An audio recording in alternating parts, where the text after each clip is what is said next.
So welcome back students, and today we are going to discuss a very important topic, that is NSAIDs, which stands for non-steroidal anti-inflammatory drugs.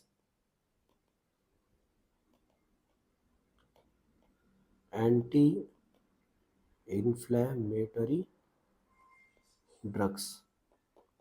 तो ये ऐसे drugs हैं जो inflammation को कम करते हैं। देखो, इन्फ्लेमेशन क्या है? कोई भी चीज़ जहाँ पे क्या हो गया, सूजन आ गया, जैसे मान लो कि ट्रॉमा हुआ, है ना, हाथ में आके कोई पत्थर लगा या स्टिक लगा, जिसके कारण क्या हुआ, हाथ में ईडेमा हो गया। ठीक है, तो ये स्वेलिंग आ जाएगा इसके चारों तरफ। ठीक है, तो ये स्वेलिंग को अगर आपको कम करना है तो आपको एंटी इन्फ्लेमेटरी मेडिकेशंस यूज़ करने पड़ेंगे, है ना, क्योंकि इन्फ्लेमेशन होगा, पेन भी होगा पेशेंट को। तो अगर इन्फ्लेमेशन कम हो, पेन कम कर रहे हैं और सिर्फ और इन्फ्लेमेशन नहीं कम हो रहा है, तो क्या होगा कि वो उतना सटीक नहीं रहेगा, मेडिसिन उतना अच्छा काम नहीं करने वाला हम लोग मानेंगे, बिकॉज सिर्फ पेन डिक्रीज हो रहा है ना, it will be just labelled as an analgesic, it will not be labelled as an anti inflammatory. ठीक है, तो हम लोगों को ऐसा मॉलिक्यूल चाहिए जो दोनों काम करे, जो एनाल्जेसिक का भी काम करे और एंटी इन्फ्लेमेटरी का भी काम करे। ठीक है ना, तो एनसेड्स उस ग्रुप में आते हैं और ये मेडिसिन का यूज बहुत बढ़ा, because these are non steroidal. शुरुआत में स्टेरॉइड जब डिस्कवर हुआ तो steroids were labelled as very good medication for inflammation, है ना, इन्फ्लेमेशन के लिए ये बहुत अच्छे मेडिसिन हुए। बट वी ऑल नो कि स्टेरॉइड्स का मल्टीपल एडवर्स इफेक्ट्स है। ठीक है ना, हर एक सिस्टम में क्रॉनिक यूज करने पे इसका एडवर्स इफेक्ट आता है। आंख में कैटरैक्ट करा सकता है, ब्रेन में साइकोसिस करा सकता है, स्किन थिनिंग करा सकता है। ठीक है ना, तो जब हम लोग स्टेरॉइड्स पढ़ेंगे तो उसका एडवर्स इफेक्ट देखेंगे, बट इतना आप लोग शॉर्ट में जान सकते हो कि बहुत ज़्यादा एडवर्स इफेक्ट था इसका। इसीलिए non steroidal anti inflammatory drugs का रिसेप्शन बहुत अच्छा था, बहुत अच्छा इसको देखा गया और लिया गया। तो पेन क्या है? पेन को हम लोग समझते हैं, pain is a neurophysiological sensation arising from any noxious stimuli, है ना। अलग अलग कंपोनेंट्स होते हैं पेन के, जैसे एक पेरिफेरल मैकेनिज्म है और एक सेंट्रल मैकेनिज्म है पेन का, है ना। अलग अलग क्लासेस होते हैं पेन का, जैसे इंट्यूगमेंटल पेन जो है आपका कहाँ से अराइज करेगा? स्किन से अराइज करेगा। वही विसरल पेन विसेरा से अराइज करेगा। तो हर एक पेन का मेडिसिन हर जगह आप नहीं दे सकते, है ना। तो analgesics are generally of two types, narcotic जो कि ओपिएट बेस्ड एनाल्जेसिक्स होते हैं, जो कि ओपिएट से डिराइव्ड होते हैं, कहीं ना कहीं ओपियम जो होता है ना, अफीम जिसको कॉमन भाषा में बोलते हैं, वहाँ से डिराइव किया जाता है इन ड्रग्स को। और नॉन नार्कोटिक होते हैं जो नॉन स्टेरॉइडल भी कहलाते हैं। तो can we prescribe an analgesic for any type of pain? नहीं, the answer is no, you can not prescribe any analgesic for any kind of pain. जैसे मान लो कि किसी को पेप्टिक अल्सर हो रखा है ना, पेप्टिक अल्सर हो रखा है, और पेप्टिक अल्सर के कारण अभी मान लो ये ईसोफेगस है, ये तुम्हारा स्टमक है, और यहाँ पे मान लो इरोजन्स हो गया है, इसको गैस्ट्रिक इरोजन्स हो गया है। ठीक है, तो ये गैस्ट्रिक इरोजन्स के कारण इसको पेन हो रहा है। तो क्या यहाँ पे हम एनसेड्स दे सकते हैं? नहीं, NSAIDs will not be the drug of choice because NSAID in itself they can cause gastritis। समझ गए ना, तो यहाँ पे ये मेडिसिन हम यूज नहीं करेंगे, यहाँ पे हम लोग ओपिएट बेस्ड ड्रग यूज कर सकते हैं। हम लोग दूसरा तरह से पेन कम करने का कोशिश करेंगे, ऑक्सीटाकेन हम लोग देने का कोशिश करेंगे। सिरप्स आते हैं जिसमें सुक्रालफेट और ऑक्सीटाकेन रहता है, जो कि एनेस्थेटिक का काम करता है।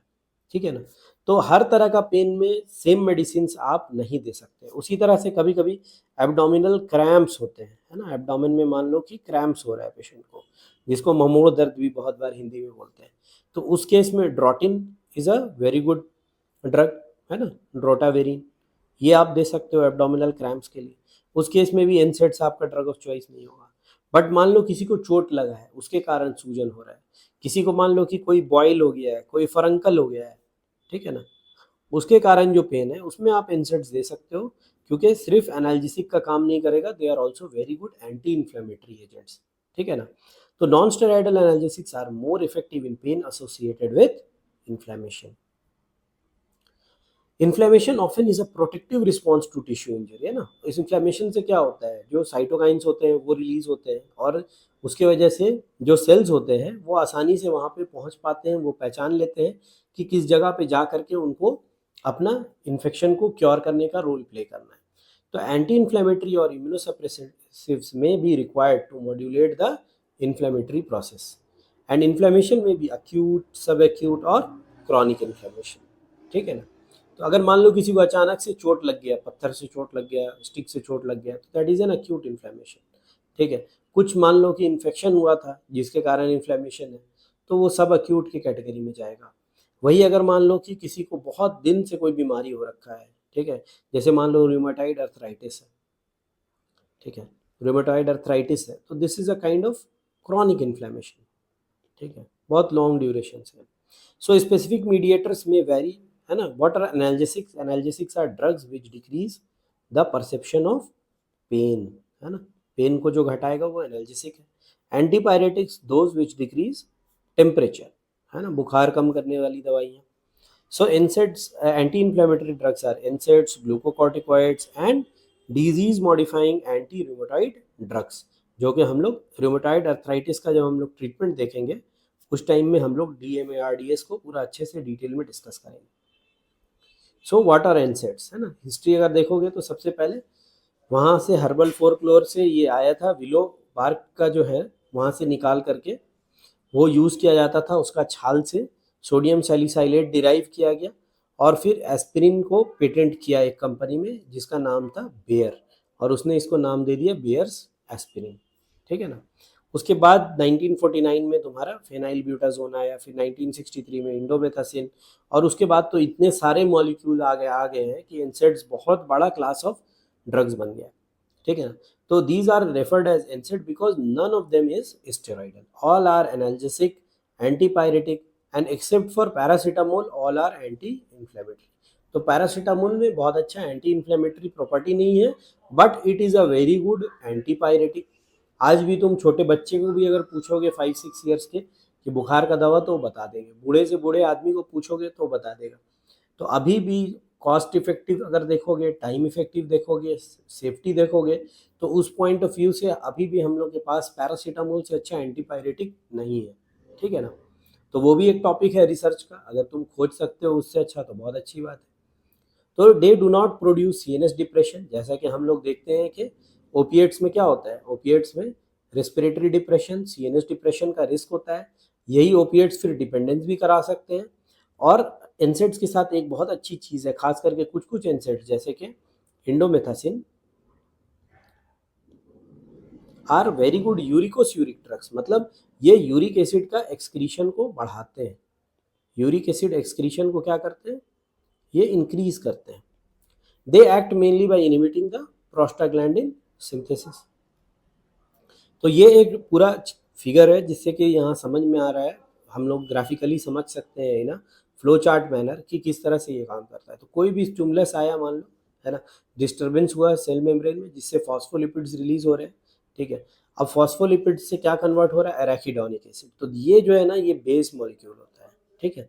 तो अगर मान लो हम लोग फॉस्फोलाइपेज इनहिबिटर्स या कॉर्टिकोस्टेरॉइड्स देते हैं, तो ये आपका बेस पे ही काम करता है। देखो फॉस्फोलिपिड्स से एराकिडोनिक एसिड ही नहीं बनने देता है। That is why at times corticosteroids are also very good analgesic agents, because phospholipids से जो एराकिडोनिक एसिड का फॉर्मेशन होना है उसी को रोक देता है। उसी तरह से फॉस्फोलाइपेज दे करके भी हम लोग एराकिडोनिक एसिड फॉर्मेशन को रोक सकते हैं, ठीक है। और अगर मान लो एराकिडोनिक एसिड पे लाइपोऑक्सीजिनेज काम करता है तो ल्यूकोट्राइन्स का फॉर्मेशन होता है। वहीं अगर साइक्लोऑक्सीजिनेज काम करता है तो प्रोस्टाग्लैंडिन्स, थ्रोम्बोक्सिन्स और प्रोस्टासाइक्लिन्स बनते हैं।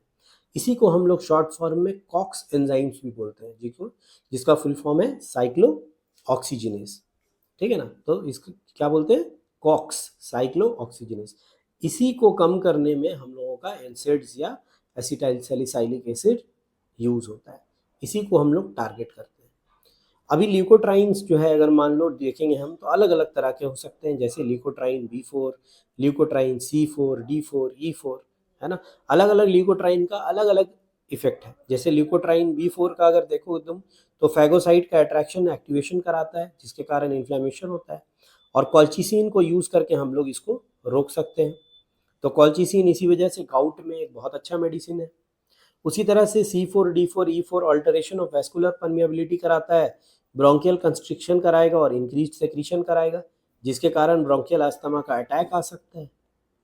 तो इसीलिए इसका यूज़ हम लोग ब्रोंकियल अस्थमा में करते हैं। और ब्रोंकोस्पाज्म, कंजेशन, म्यूकस प्लगिंग हो जाएगा। तो अगर हम इनका इनहिबिटर्स देते हैं, मान लो ल्यूकोट्राइन रिसेप्टर एंटागोनिस्ट देते हैं या ल्यूकोट्राइन रिसेप्टर ब्लॉकर्स देते हैं जो कि ल्यूकोट्राइन्स का फॉर्मेशन ही ना होने दें, तो अस्थमा के पेशेंट्स में यूज़ हो सकता है। सिमिलरली प्रोस्टाग्लैंडिन्स भी ये काम कराते हैं, थ्रोम्बोक्सिन भी करा सकते हैं। साथ में थ्रोम्बोक्सिन जो है ल्यूकोसाइट मॉड्यूलेशन करा के इन्फ्लेमेशन में रोल प्ले कर सकता है। तो ये सारे पाथवे को अगर हम लोग को ब्रेक करना है तो एनसेड्स के साथ अगर एक लाइपो ऑक्सीजनेज इनहिबिटर तुम दे देते हो तो इस आगे का सारा पाथवे ब्लॉक हो सकता है। और अगर हम कॉर्टिकोस्टेरॉइड या फॉस्फोलाइपेज इनहिबिटर्स यूज करते हैं तो एराकिडोनिक एसिड का ही फॉर्मेशन नहीं होगा, जिसके कारण इन सारे चीज़ों का जितने भी तुम्हारे मीडिएटर्स हैं, इन्फ्लेमेटरी मीडिएटर्स हैं, इनका फॉर्मेशन ही नहीं हो पाएगा। तो एनसेड का एंड प्रोस्टाग्लैंडिन का सिंथेसिस अगर हम लोग देखें तो मैकेनिज्म ऑफ एक्शन 1971 में वैन एंड कोवर्कर्स ने एलुसिडेट किया था। In decrease dose decrease prostaglandin synthesis and thromboxane A2 का सिंथेसिस भी डिक्रीज होगा। और हायर डोज में decrease super oxide radical and induce the apoptosis and decrease nitrous oxide synthesis and expression of adhesion molecule tumour necrosis factor alpha and interleukin 1 also. तो दो तरह के COX enzymes होते हैं, एक जो कॉन्स्टिट्यूटिव है जिसको कि हम लोग हाउसकीपिंग फंक्शन वाला भी बोलते हैं, और एक जो इंड्यूसिबल भी होता है जो कि कॉन्स्टिट्यूटिव है कहाँ पे, ब्रेन और किडनी में।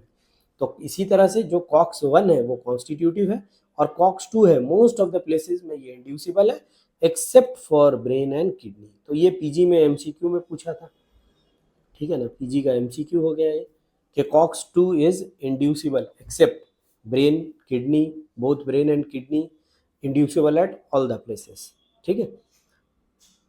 और कॉक्स 1 क्या है, कॉक्स 1 हर जगह पे क्या है आपका हाउसकीपिंग फंक्शन निभाता है।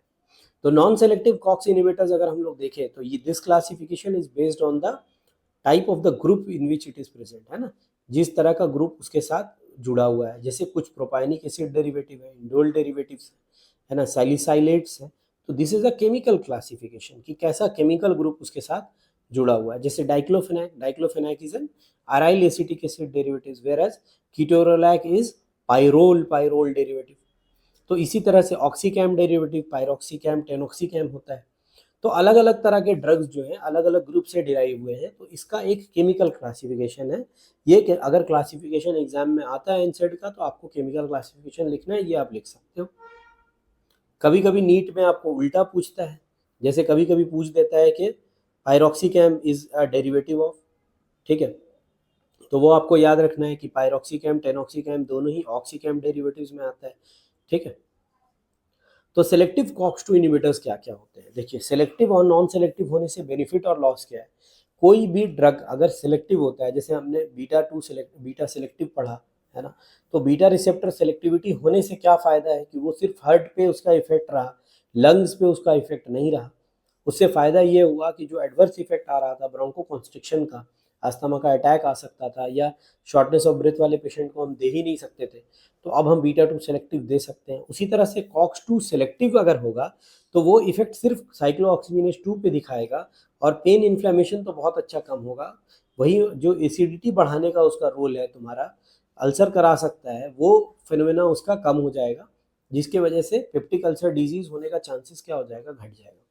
तो COX-2 selective inhibitors are celecoxib, rofecoxib, valdecoxib and etoricoxib। Preferential COX-2 inhibitors भी होते हैं जो सेलेक्टिव तो नहीं है बट प्रीफर करते हैं, जैसे nimesulide, meloxicam, nabumetone. Analgesic antipyretic with poor anti inflammatory effect, जैसे कि ये एनाल्जेसिक है मतलब पेन कम करेगा, फीवर भी कम करेगा, बट इन्फ्लेमेशन बहुत अच्छा कम नहीं करेगा। तो उसमें तुम्हारा पैरासीटामोल आता है और भी ये दो ड्रग्स आते हैं, मेटामिजोल और नेफोपैम, है ना। मगर पैरासीटामोल बहुत फेमस ड्रग है जो कि बहुत अच्छा एनाल्जेसिक एंटीपायरेटिक है, but it does not possess anti inflammatory functions. तो कॉमन फार्माकोलॉजिकल इफेक्ट्स अगर हम लोग देखें, एनाल्जेसिक्स है बहुत अच्छा, एंटीपायरेटिक है, फीवर कम करेगा, इन्फेक्शन के कारण पायरोजेन, इंटरल्यूकिन्स, टीएनएफ या आईएनएफ रिलीज होते हैं, है ना। प्रोस्टाग्लैंडिन E2 आता है जिसके कारण टेम्परेचर सेट पॉइंट जो तुम्हारा हाइपोथैलेमस में लोकेटेड होता है वो इंक्रीज कर जाता है, तो फिर बॉडी टेम्परेचर भी क्या हो जाता है, बढ़ जाता है। Anti inflammatory effect except acetaminophen mainly due to the prostaglandin inhibition. तो जितने भी हैं इसमें जैसे डाइक्लोफेनाक, एसिक्लोफेनाक, ये सब प्रोस्टाग्लैंडिन का इनिबिशन करा सकते हैं।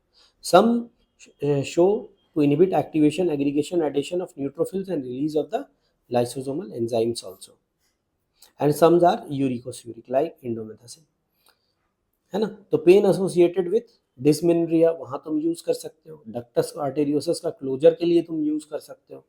पार्टिड्यूशन that is during the delivery, तुम बेबी का डिलीवरी के टाइम यूज कर सकते हो। गैस्ट्रिक म्यूकोसल डैमेज में इसका रोल है। उसके बाद रीनल इफेक्ट्स भी इसके बहुत सारे देखने को मिलते हैं। अगर एडवर्स इफेक्ट हम लोग देखें सिस्टम वाइज, तो गैस्ट्रोइंटेस्टिनल सिस्टम में इंसेक्ट्स का gastric irritation, erosion, peptic ulcer करा सकता है, गैस्ट्रिक ब्लीडिंग, परफोरेशन, ईसोफेजाइटिस करा सकता है। ब्रेन में देखोगे तो headache, mental confusion, seizure precipitation भी हो सकता है, but in rare cases, very rare cases. हाँ, किडनी में सोडियम एंड वाटर रिटेंशन करा सकता है, क्रोनिक रीनल फेलियर या इंटरस्टिशियल नेफ्राइटिस और papillary necrosis which is a very rare complication due to NSAIDs. But याद रखना है कि जो भी पेशेंट को आप एनसेट्स प्रिस्क्राइब कर रहे हो तो वाटर इनटेक उसका बहुत अच्छा होना चाहिए। किडनी डैमेज जो है ना वो बहुत ज़्यादा हो जाता है इन केसेस ऑफ डिहाइड्रेशन। अगर पेशेंट डिहाइड्रेटेड है तो उस केसेस में उसका किडनी डैमेज बहुत ज़्यादा हो जाएगा। उसी तरह से हेपेटिक अगर देखेंगे तो रीनल ट्रांसअमाइनेज लेवल जो है तुम्हारा ये बिगाड़ सकता है, बढ़ा सकता है और बहुत बार में लीवर डैमेज भी करा सकता है। ब्लीडिंग टेंडेंसी इंक्रीज कर देता है, थ्रोम्बोसाइटोपिनिया, हेमोलाइटिक एनीमिया, एग्रेनुलोसाइटोसिस कराता है। उसी तरह से अस्थमा का एक्सेसरबेशन, नेजल पोलिपोसिस करा सकता है, स्किन रैशेस, प्लूराइटिस करा सकता है। एस्पिरिन आज भी one of the most widely used agent है और अभी ये पेन के लिए नहीं यूज होता है क्योंकि पेन के लिए हम लोगों के पास इससे बहुत ज़्यादा अच्छे एजेंट्स आ चुके हैं। तो हम लोग इसको एज एन एंटी प्लेटलेट बहुत जगह पे यूज़ करते हैं जहाँ ये ब्लड थिनर का काम करता है। कोरोनरी आर्टरी डिजीज़ के पेशेंट्स में इसका यूज़ बहुत ज़्यादा हो रहा है। So it is acetyl salicylic acid. Action is mainly due to liberation of salicylic acid in the body. And why salicylic acid itself is not used? Either esters of salicylic acid or salicylate ester of organic acids is used. Because salicylic acid क्या होता है ना, toxic भी होता है, damage भी बहुत करेगा और उसका इफिकेसी भी बहुत अच्छा नहीं होता है। इसीलिए इसको सैलिसाइलिक एसिड को क्या किया जाता है, हम लोग स्टेरिफिकेशन उसका करा देते हैं, उसके बाद उसको यूज़ करते हैं। तो फार्माकोलॉजिकल प्रॉपर्टीज़ अगर तुम देखोगे तो एनाल्जेसिया का डोज काफ़ी हाई होता है 0.3 to 1.5, जिसके कारण क्या होता है उस डोज में इसका टॉक्सिसिटी भी बढ़ जाता है। So integumental pain is relieved effectively, है ना, and it can alleviate pain by mainly peripheral action. Some central component is also present but mainly peripheral action होता है। स्टिमुलस आएगा, इंक्रीज ब्रैडिकाइनिन होगा, साइटोकाइंस का प्रोडक्शन बढ़ेगा, प्रोडक्शन ऑफ प्रोस्टाग्लैंडिन्स होगा और उसके कारण फिर स्टिमुलेशन ऑफ पेन फाइबर्स होके पेन आता है और इसी पेन को कौन कम कर सकता है, इंसेक्ट्स कम कर सकता है। तो एंटीपायरेटिक रोल भी है, it can decrease body temperature, fever is produced by stimulus causing cytokine release and increase PGE2 that is prostaglandin E2 जिसके कारण फीवर आता है और insect can help decrease the temperature. Do not decrease body temperature when it is increased following exercise or during ambient temperature rise। इसीलिए जब मालिग्नेंट hyperthermia होता है जो कि डेंट्रोलिन रिसेप्टर्स पे जब तुम्हारा हैलोथेन काम करता है ना, जिसको कि हम लोग क्या बोलते हैं, मालिग्नेंट हाइपरथर्मिया, ठीक है। तो इस केस में क्या होगा, मालिग्नेंट हाइपरथर्मिया के केस में तुम्हारा ये PCM जो है पैरासीटामोल टेम्परेचर लो नहीं करा पाएगा, ठीक है। तो एंटी इन्फ्लेमेटरी इफेक्ट बहुत अच्छा खासा होता है ना। मैकेनिज्म क्या है, it can decrease prostaglandin synthesis, it can cause vasodilation increase and decrease the edema also. So decrease the spread of inflammation, decrease granulocyte adherence to damaged vasculature and decrease migration of the polymorphs and macrophages। Dose देखेंगे तो 3 to 6 gram per day देना पड़ेगा, है ना, जो कि बहुत high dose होता है। इसी वजह से इसका यूज एस्पिरिन का अब क्या हो गया, बहुत कम हो गया। It also suppresses the signs and symptoms of acute rheumatic fever. तो ये जो इसके साइंस एंड सिम्टम्स आते हैं अक्यूट रियूमेटिक फीवर के, उनको भी ये क्या कर सकता है, कम कर सकता है। सो इनहिबिशन ऑफ प्लेटलेट एग्रीगेशन, ये भी एक मेजर रोल है एस्पिरिन का, ठीक है। एस्पिरिन अगर हम लोग देंगे तो प्रोस्टाग्लैंडिन I2 को इनहिबिट करेगा, थ्रोम्बोक्सिन A2 को इनहिबिट करेगा और उसके कारण क्या हो सकता है, प्लेटलेट एग्रीगेशन घट सकता है। यही रीज़न है कि आज एस्पिरिन 75 mg का, ठीक है, बहुत ज़्यादा यूज़ होता है, बहुत ज़्यादा। रिलीफ ऑफ डिसमेनोरिया भी कराता है, जो पेनफुल मेंस्ट्रुएशन को हम लोग बोलते हैं। एट टाइम्स बहुत सारी फीमेल्स को ड्यूरिंग मेंस्ट्रुअल पीरियड बहुत पेन, सीवियर पेन, क्रैम्प्स आता है है ना। So it acts by increasing the level of prostaglandin E and PGF two alpha. Ductus arteriosus का क्लोजर में भी ये हेल्प करता है। तो prostaglandin is responsible for maintenance and patency of ductus arteriosus in the fetal life. तो intrafetal क्या होता है, जो हार्ट का 4 चेम्बर है ना, 2 एट्रिया है और 2 क्या है, वेंट्रिकल। तो एट्रिया क्या होता है, यहाँ पे एक छोटा सा ओपनिंग होता है जिससे ब्लड क्या होता रहता है, मिक्सिंग होता रहता है ना। तो ऑक्सीजनेटेड नॉन ऑक्सीजनेटेड ब्लड का मिक्सिंग हो रहा था वहाँ पे। तो ये ओपनिंग क्या होता है, बर्थ से ठीक पहले, जिसको कि हम लोग डक्टस आर्टेरियोसस बोलते हैं। क्या बोलते हैं, डक्टस आर्टेरियोसस। इसका जो है क्लोजर होना बहुत ज़रूरी है बर्थ से ठीक पहले, है ना। और अगर ये क्लोज नहीं होता है तो इसी को हम लोग बोलते हैं, जो बहुत लोग बताते हैं ना कि दिल में छेद है, बच्चे के दिल में छेद है। तो छेद ऐसा नहीं है कि हार्ट के बाहर होता है और उसमें से जो है ब्लड गश आउट करके निकल रहा है बाहर। ये छेद एक्चुअल में, ये जो पार्टीशनिंग है 2 एट्रिया का, उसमें ये छेद ऑलरेडी होता है फीटल लाइफ में, जो कि नॉर्मली सब का क्लोज हो जाता है ड्यूरिंग बर्थ। बट इस बच्चे का लकीली, जो भी बोलो उसका बैड लक है कि वो क्लोज नहीं हो पाया। तो उसको क्लोज कराने के लिए हम लोग क्या कर सकते हैं कि ये ड्रग्स दे सकते हैं। यही रीज़न है कि तुम्हारा थर्ड ट्राइमेस्टर ऑफ प्रेगनेंसी में एनसेड्स कॉन्ट्रा इंडिकेटेड होते हैं, ठीक है ना। एनसेड्स आर कॉन्ट्रा इंडिकेटेड, ठीक है। बाकी ड्रग्स तुम देखो कि फर्स्ट ट्राइमेस्टर में जनरली कॉन्ट्रा इंडिकेटेड होते हैं, क्योंकि वो ऑर्गेनोजेनेसिस फेज होता है, बहुत क्रिटिकल ऑर्गन्स का डेवलपमेंट चल रहा है। तो उस टाइम में कोई भी ड्रग्स बहुत ज़्यादा एडवर्स इफेक्ट दिखा सकता है। बट ये ऐसा ड्रग है जो थर्ड ट्राइमेस्टर में कॉन्ट्रा इंडिकेटेड किया गया, because it can cause premature closure of the ductus arteriosus. So effect on respiration triphasic है। Low doses uncoupling of oxidative phosphorylation कराएगा, जिस कारण कार्बन डाइऑक्साइड इंक्रीज करेगा, तो it can stimulate respiration, PCO2 level is maintained. High doses में direct stimulation of the respiratory centre, जिसके कारण hyperventilation होगा, रेस्पिरेटरी अल्कालोसिस हो सकता है ना। उसके कारण फिर अगर किडनी ठीक है तो फिर तो रीनल कॉम्पेंसेशन हो जाएगा, कोई प्रॉब्लम नहीं होगा। बट जिसका अगर किडनी गड़बड़ है तो फिर उसका रीनल कॉम्पेंसेशन नहीं होगा, जिसके कारण पेशेंट क्या है, अल्कालोसिस में लैंड अप कर जाएगा। Still higher doses can cause depression of the respiratory centre, जिसके कारण PCO2 डिक्रीज कर जाएगा और रेस्पिरेटरी एसिडोसिस हो जाएगा पेशेंट। तो लेवल्स मोर देन 1 मिलीग्राम पर decilitre is severe and lethal, metabolic acidosis करा सकता है। गैस्ट्रोइंटेस्टिनल इफेक्ट अगर हम लोग देखें तो it can cause irritation and erosive gastritis and haemorrhage also can occur, because aspirin opposes the action of prostaglandin E2 and prostaglandin I2 mediated protective effect, जो कि गैस्ट्रिक म्यूकोसा में प्रोस्टाग्लैंडिन के कारण रहता है, वो प्रोटेक्टिव इफेक्ट को ये खत्म कर देता है। तो E2 and I2 decrease gastric acid secretion, stimulates mucus and bicarbonate production and dilates the mucosal blood flow। उसके वजह से जो डैमेज है म्यूकोसा का वो क्या होता है, प्रिवेंट हो पाता है। और अगर ये इसको हम लोग इनिबिट कर देंगे तो इंक्रीज गैस्ट्रिक टॉक्सिसिटी हो जाएगा due to iron trapping inside the mucosal से। तो ये आपको कभी कभी शॉर्ट आंसर क्वेश्चन में भी एग्जाम में MBBS में पूछ देता है कि आखिर जो डैमेज हो रहा है म्यूकोसा में वो उसका मैकेनिज्म क्या है, वो कैसे हो रहा है। तो iron trapping is the mechanism by which this damage is done.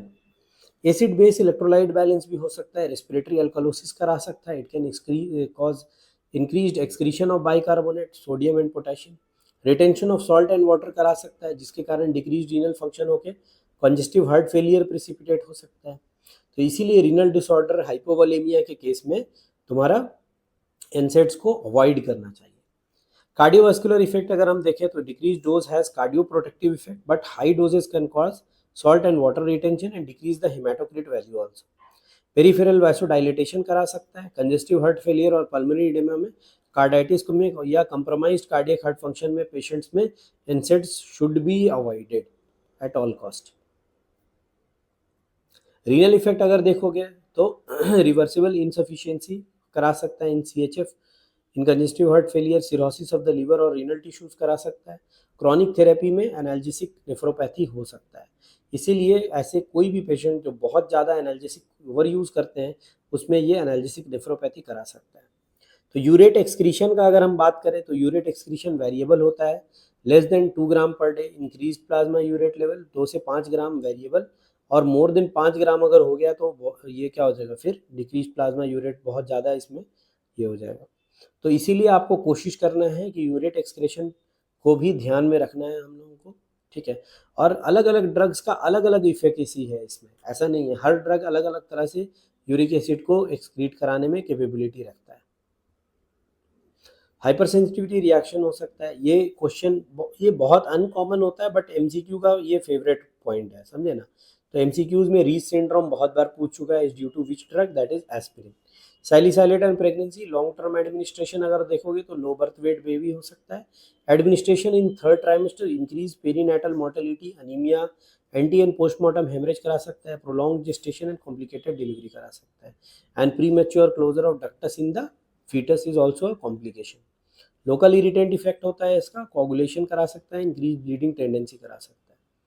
तो अगर एस्पिरिन को हम लोग देखेंगे तो हम लोग क्या होता है कि अगर इसको सोडियम सैलिसाइलेट के साथ मिक्स करते हैं सैलिसाइलेट बनता है, और एस्टर्स और इसका ईथर ग्लूकुरोनाइड बना सकते हैं। सैलिसाइलिक एसिड कॉन्जुगेशन के साथ क्या बनेगा, सैलिसाइल्यूरिक एसिड बनेगा, फ्री सैलिसाइलेट, है ना। तो स्ट्रक्चर और मेटाबॉलिज्म सैलिसाइलेट का एक रफ आइडिया अगर आपको है तो इट्स गुड, अदरवाइज ये बहुत इंपॉर्टेंट चीज़ नहीं है आपके लिए। Side effect nausea, vomiting, GI irritation, blood loss करा सकता है, ठीक है। Anti inflammatory doses are 3 to 6 gram per day, और इसमें जो इफेक्ट है सैलिसाइलिज्म हो सकता है क्योंकि ये बहुत हाई डोजेज है ना।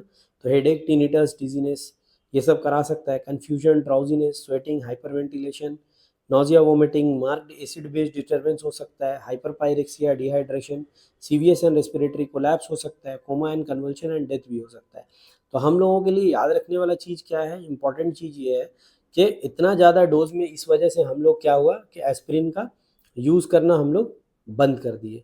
एस्पिरिन जो है हम लोग यूज़ नहीं करके अभी एस्पिरिन से बहुत अच्छा अच्छा एंटी इन्फ्लेमेटरी और एनाल्जेसिक हम लोगों को मिल गया, एनसेड्स में भी है और नॉन नार्कोटिक्स में भी है। इसीलिए एस्पिरिन का यूज़ अभी एज अ एंटी प्लेटलेट ही ज़्यादा होता है। अक्यूट सैलिसाइलेट पॉइजनिंग में कभी कभार जब बच्चा अगर मान लो बहुत ज़्यादा कंज्यूम कर ले, जैसे 15 से 30 ग्राम अगर कंज्यूम कर लेगा तो अडल्ट में भी वो हो सकता है, बट कॉमन जो है ज़्यादा वो चिल्ड्रन में है क्योंकि बच्चे बिना ध्यान दिए बहुत बार बहुत सारा टैबलेट खा लेते हैं। Vomiting, dehydration, electrolyte imbalance, haemorrhage भी करा सकता है, हाइपरपायरेक्सिया, सीएनएस एक्साइटेशन, कोमा और डेथ भी करा सकता है। ट्रीटमेंट का अगर हम बात करें तो डिक्रीज एब्जॉर्प्शन करने के लिए हमको क्या करना पड़ेगा, एक्टिवेटेड चारकोल देखना पड़ेगा, पेट में उसका राइस ट्यूब डाल के एक्टिवेटेड चारकोल डाल देंगे, इमेटिक्स गैस्ट्रिक लवाज देना पड़ेगा, ठीक है। एनहांस्ड एग्रीगेशन करने के लिए alkalinisation of urine is very important. तो ये आपका पास्ट ईयर्स में एमसीक्यू में पूछा गया है। To decrease the toxicity of salicylate what can be done, तो alkalinisation of urine is a very important method, forced diuresis, और अगर उसके बाद भी नहीं हो रहा है तो you can undergo for haemodialysis, patient का हीमोडायलिसिस करके तुम कर सकते हो। Supportive measure fluid, decrease temperature, bicarbonate, electrolyte, glucose, ये सब बैलेंस करके चलना है। तो कोमॉर्बिडिक कंडीशन जो कि इंसेक्ट्स एग्रीवेट कर सकता है, मान लो किसी को पहले से पेप्टिक अल्सर डिजीज है या हाइपरटेंशन है, सीएचएफ है, रीनल इंसफिशिएंसी है, किसी को ब्लीडिंग डिसऑर्डर्स है पहले से, तो वैसे पेशेंट्स में इंसेक्ट हमेशा अवॉइड करना है। ड्रग इंटरेक्शंस अगर हम देखें तो फार्माकोडायनेमिक और फार्माकोकाइनेटिक दोनों तरह का इंटरेक्शन हो सकता है। तो फार्माकोडायनेमिक्स देखते हैं हम लोग कि डायूरेटिक्स में डिक्रीज डायूरेसिस इफेक्ट हो जाएगा, मतलब ड्रग ठीक से काम नहीं कर पाएगा। बीटा ब्लॉकर का एंटी हाइपरटेंसिव इफेक्ट उतना अच्छा से नहीं मिलेगा। एसीए इनहिबिटर्स का भी एंटी हाइपरटेंसिव इफेक्ट घट जाता है। एंटी कोगुलेंट क्या करेगा, इंक्रीज रिस्क ऑफ ब्लीडिंग हो जाएगा, जो बहुत बढ़िया काम कर रहा था अभी कोई ब्लीडिंग नहीं था, इंसेड यूज साथ में अगर होगा तो इंक्रीज रिस्क ऑफ ब्लीडिंग। उसी तरह से सल्फोनाइल यूरिया अगर हम लोग देते हैं तो हाइपोग्लाइसेमिया का रिस्क क्या हो सकता है, बढ़ सकता है। अल्कोहल साथ में लेने से increase risk of GI bleed हो जाएगा। साइक्लोस्पोरिन अगर दे रहे हैं कोई पेशेंट को इम्यूनोसप्रेसेंट की तरह से तो नेफ्रोटॉक्सिसिटी इंक्रीज हो सकता है। उसी तरह से कॉर्टिकोस्टेरॉइड से भी जीआई ब्लीडिंग का रिस्क बढ़ता है। Oral anticoagulants, sulphonylurea, phenytoin, valproate, ये सब अगर देखोगे तो फार्माकोकाइनेटिक इंट्रैक्शन है और इसका मेटाबॉलिज्म इनहिबिट हो जाता है due to competition for the plasma protein binding. वहीं डिजॉक्सिन, लिथियम, अमाइनोग्लाइकोसाइड और मेथोट्रेक्सेड में डिक्रीज रीनल एक्सक्रीशन हो जाता है ऑफ द इंटरैक्टिंग ड्रग। तो इसका क्या होगा, अब ये दोनों ड्रग ही क्या है, ये दोनों ही का मार्जिन ऑफ सेफ्टी बहुत लो होता है, जिसको कि हम लोग नैरो थेराप्यूटिक इंडेक्स वाले ड्रग बोलते हैं। These are drugs with a very narrow therapeutic index। तो ये ड्रग्स का क्या होगा, इफेक्ट बढ़ जाएगा झूठ मूठ का, रीनल एक्सक्रीशन नहीं हो पाएगा तो ड्रग लेवल बढ़ जाएगा, उसके कारण टॉक्सिसिटी हो जाता है। तो बहुत सारे प्रिकॉशंस हम लोगों को लेने पड़ेंगे अगर हम लोग इस पे को दे रहे हैं पेशेंट को। तो कोई भी पेशेंट जिसको पहले से पेप्टिक अल्सर है या चाइल्ड को वायरल इन्फेक्शन है तो रीच सिंड्रोम हो सकता है, उस पेशेंट्स में अवॉइड करना है। हेपेटिक डिसऑर्डर वाले पेशेंट या जिसका सर्जरी होना है, इनफैक्ट अगर इकोस्प्रिन, जब भी कोई पेशेंट का सर्जरी होना है तो तुमको ड्रग हिस्ट्री में इकोस्प्रिन का इनटेक का हिस्ट्री लेना है, और कम से कम 3 days before you have to stop this medicine. अगर कोई प्लान सर्जरी है तो कम से कम 3 दिन पहले उसको बंद करा दो ताकि एंटीप्लेटलेट इफेक्ट्स रिवर्स हो सके, है ना। प्रेगनेंसी में लो बर्थ वेट कराएगा, डिलेड और प्रोलॉन्ग लेबर, पोस्टपार्टम हेमरेज करा सकता है, premature closure of the ductus arteriosus, और G6PD डिफिशियंसी में तो बहुत अवॉइड करना है। सिस्टेमिक यूज इसका एनाल्जेसिक एंटीपायरेटिक के तौर पर तुम कर सकते हो, एंटी इन्फ्लेमेटरी रूमेटॉइड फीवर में, रूमेटॉइड आर्थराइटिस में है ना। बट पेन के लिए इसका यूज अब बहुत घट गया है, पेन के लिए बहुत अच्छे अच्छे मेडिसिन मैंने बार बार बताया है कि आ चुके हैं। So prophylaxis of the disease due to platelet aggregation, जैसे कि coronary artery disease, post operative deep vein thrombosis का जो पेशेंट्स है उसमें भी तुम यूज कर सकते हो। But generally deep vein thrombosis में हम लोग एंटी प्लेटलेट्स के साथ साथ जो है ना एंटी कोगुलेंट्स ज़्यादा देते हैं।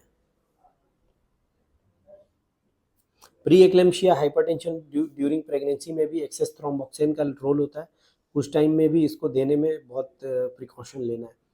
तो इन्फ्लेमेटरी बाउल डिजीज़ में इसका रोल है सैलिसाइलेट्स का, है ना, मेसलामीन या मेसलाजीन, ये रेक्टल सपोजिटरी की तरह दिया जाता है ना। ओलसैलाजीन जो है तुम्हारा ओरल प्रिपरेशन है सैलिसाइलिक एसिड का, एज अ काउंटर इरिटेंट जो तुम्हारा मिथाइल सैलिसाइलेट मस्कुलोस्केलेटल पेन में या लोकल ट्रीटमेंट ऑफ वार्ट या कॉर्न में हम लोग दे सकते हैं। Salicylic acid is used as a dissolving agent for the hard tissue.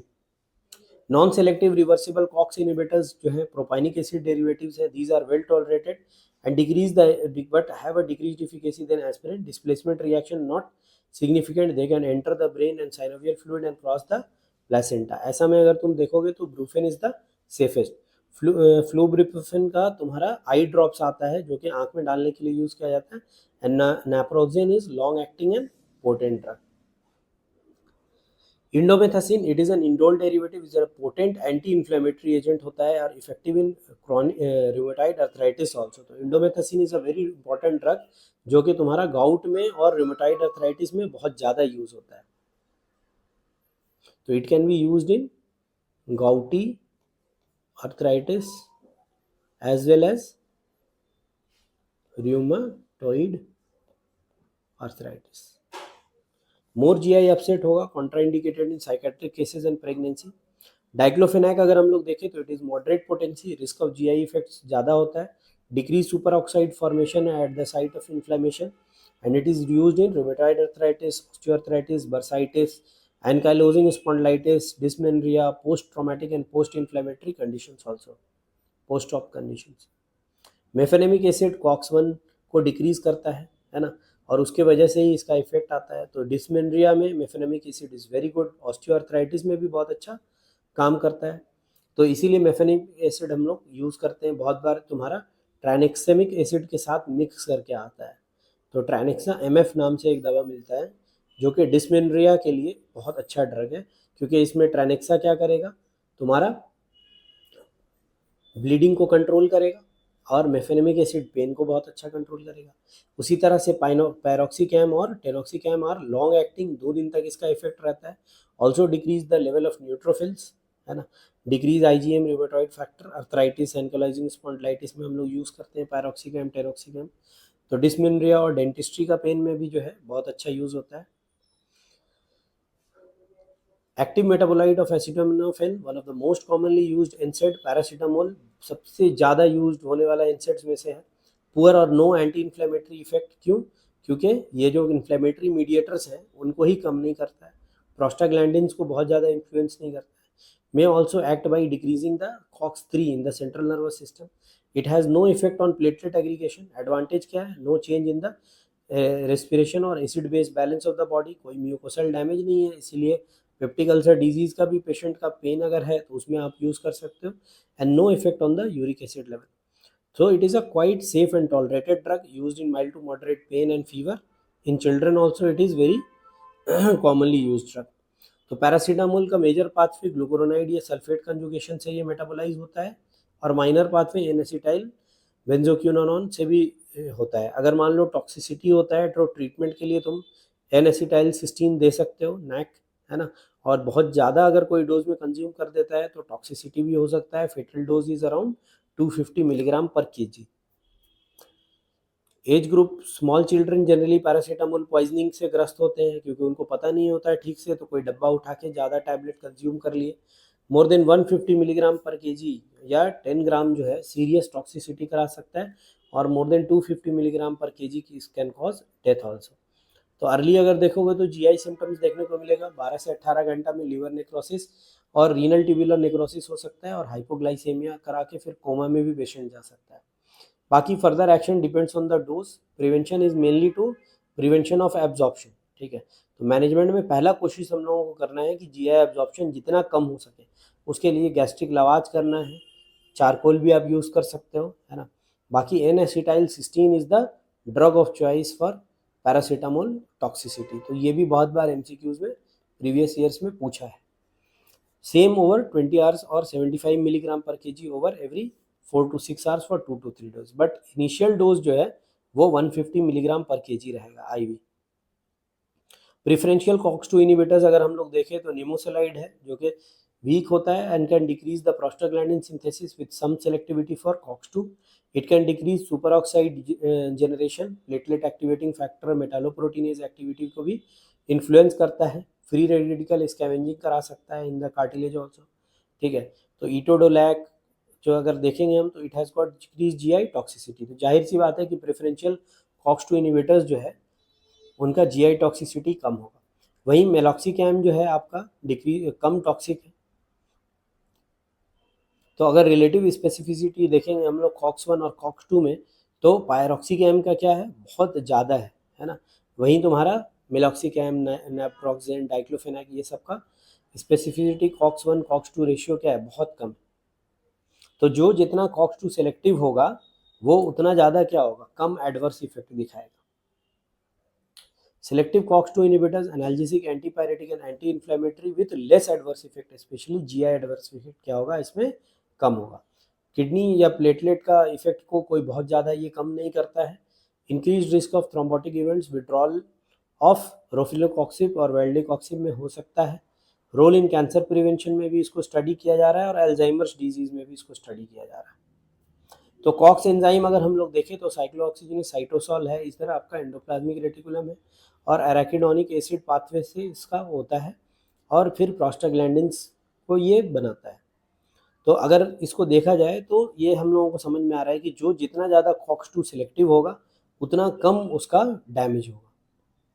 तो सेलेकॉक्सिब, एटरोकॉक्सिब एंड लोमेरोकॉक्सिब का टी हाफ जो है काफ़ी ज़्यादा होता है, इसीलिए वंस और ट्वाइस इन 2 डेज भी अगर तुम देते हो बहुत बार तो उसका इफिकेसी अच्छा रहता है।